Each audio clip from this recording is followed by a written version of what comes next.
Hey guys, my name is Sammy. I'm a classical Pilates teacher. If you're new to my channel, welcome.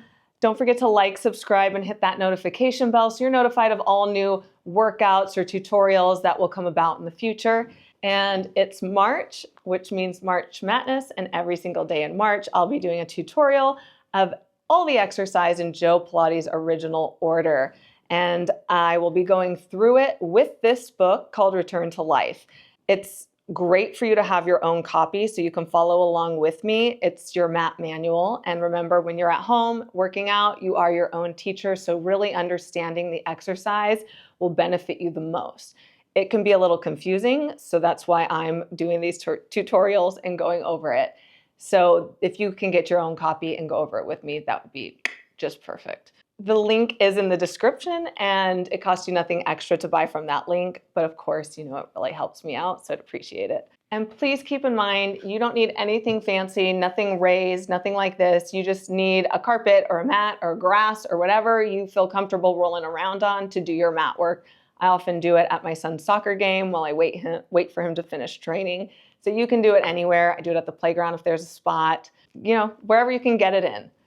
Okay, so let's get started. Day 16, I'm actually gonna do 2 exercises for day 16 because they're in the same position and they go one after the other without coming down. So the first one is the scissors, and this is a high series, and this can be very difficult to do. I have a video with this in my advanced wall series.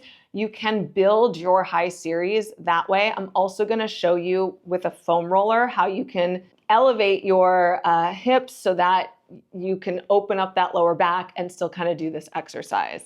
First, I'll show you the most advanced version, which is what Joe has in his book. So just like all the others, he has his pictures here. And let's go over it. So pose 1, take position illustrated. He's starting like he did the 100, the single leg stretch, the double leg stretch. And then pose 2, bring legs upward until your body rests on head, shoulders, upper arms, neck, and elbows. So he's in like what you would do to lift to a candlestick. So overhead, hands are cupping, which I'm about to read that. So hold on, let me finish reading. So then with cupped hands supporting hips. So these are, you shouldn't be killing your wrists in this position. Very easy to do if you're not distributing the weight between your head, shoulders, and elbows. But it's cupping your hips like if you're holding water in your hand. So just a gentle cup and a little bit of support.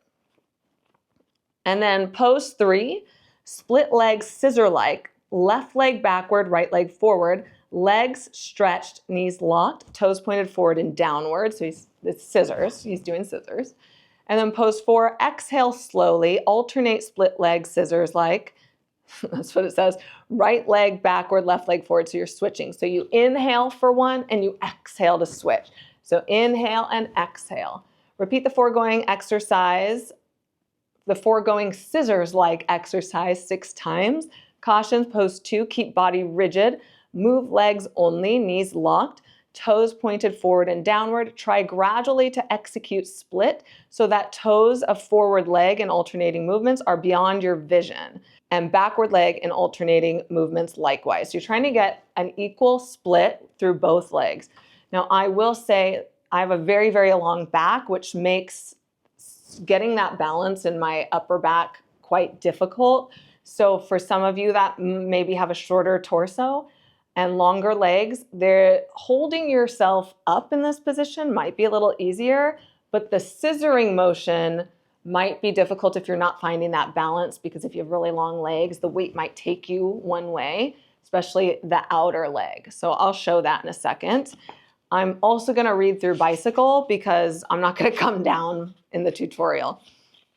So he does come down, but in the flow of things, we don't come down. Okay, so pose 1, take position illustrated. Pose 2, raise body on arms. So you're setting up the exact same way. Pose 3, bend right knee downward and backward and try to kick yourself. So you're doing a bicycle this way, you're trying to snap, kick your butt.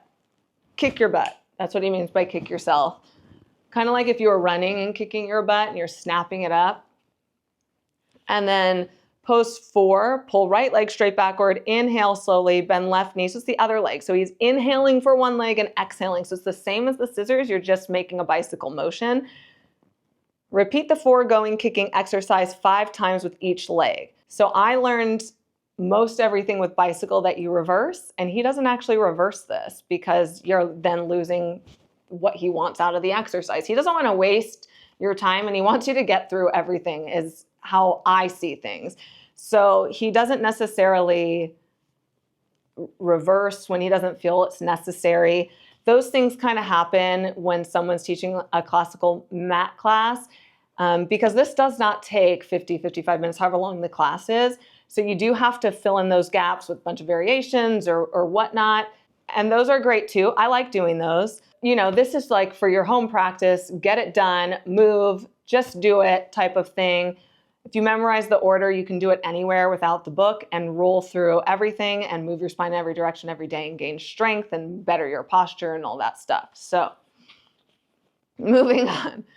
Cautions, pose 3, be sure to assume positions as nearly as possible to that illustrated in this pose. Stretch leg alternatively forward beyond your vision with knee locked, toes pointed forward and downward, okay? So let's go ahead and do this.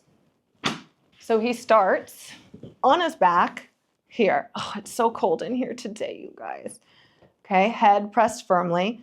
Now he lifts his legs up and over here, and then he's cupping his hips. So, you know, like you're cupping water, and he's got his hands somewhat on his upper butt. So now I don't have my weight distributed evenly. There's nothing on my head. So I need to kind of lift up. This is where that long back comes into play, and I kind of have to actually hold up a little higher to do this to the best of my ability, but you may not need to. Okay, so head, shoulders, see how that lifted me up, and elbows. So my hands, they're pretty light. And then he goes to a scissor. Inhale, exhale, inhale, exhale, inhale, exhale, inhale, exhale. One more each leg. And then he goes into his bicycle, and I'm losing it. See, reposition. Inhale, exhale, inhale, exhale, inhale, exhale, inhale, exhale. 2 more. Inhale, exhale. 1 more. And then to come out of it, there's 2 different ways. So you can bring your hands down and take your spine down. That's the easiest way. The other one's quite hard for me, and I will try my best to demonstrate it. So you're here, and then it's bend those knees, turn the hands out, and you can either do one leg or both leg, and you're going to step down because the next exercise is the shoulder bridge, and then you're there. Now for modifications, I'm going to grab my foam roller because this is, well, one, it's in the description below, so feel free to buy from that link again. But 2, this is a less expensive way to support yourself, and never do this on a raised mat. Okay, do as I say, not as I do. So I'm gonna lie onto my back. Feet down. I'm gonna lift my hips and place it underneath my sacrum. Now you wanna find a spot where your tailbone can be kind of heavy. If you're too far back here, then your pelvis is tucked under, and we're not honoring where our pelvis should be. So we want to lengthen that. Head and shoulders have weight. You'll bring your knees into your chest and straight up, and then pull those ribs down a little bit and push your head in. Now you can scissor here. Rule of thumb, to open up a body part, you elevate it. So this is good if you have any back pain. Keep in mind, if you get vertigo, leaving your head below your heart is not great for you. So this might not be the exercise for you, and in that case, you just skip it. Now the bicycle will go kick, kick, and you might be able to snap kick onto the floor because you're not that high up. And you do want to work on that front leg going. I was kind of not. And then to come out of this, you'll just bring your feet down. You'll lift your hips. You'll slide it out.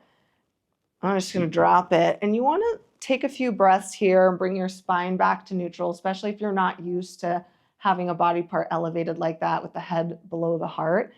And then you can rock up, make sure you're not dizzy, and rest a little bit. Now, if you have Pilates equipment, the barrels are awesome for this. Let me grab it real quick. Again, don't do this on a raised mat. Do as I say, not as I do. I'm not going to reset up the camera. So this is called the spine corrector. There's also a small barrel, but you can do more on the spine corrector.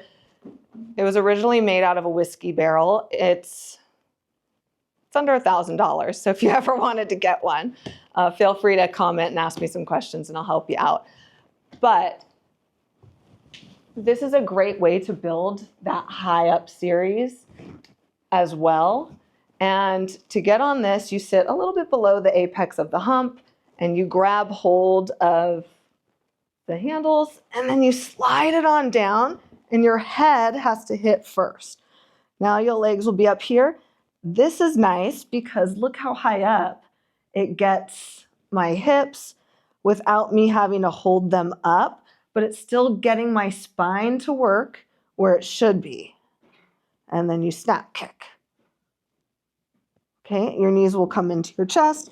You'll push it away and you'll lower down. Okay guys, so that was day 16 of March Madness. That was scissors and bicycles. Feel free to check out that wall video and try it on a foam roller if you're struggling. Make sure that you are feeling strong and safe enough before you just lift yourself up and balance. You want to make sure that you have equal weight going in both directions of that scissor as much as possible. And a lot of times the leg going over your head is the one that's heavy because that makes it easier for you to hold your hips up in the air. But you do want to keep fighting to find that balance. There's always balance, okay? Anyways, don't forget to like, subscribe, and hit that notification bell so that you are ready to catch tomorrow's tutorial for day 17, I think. I lose count. All right, bye guys.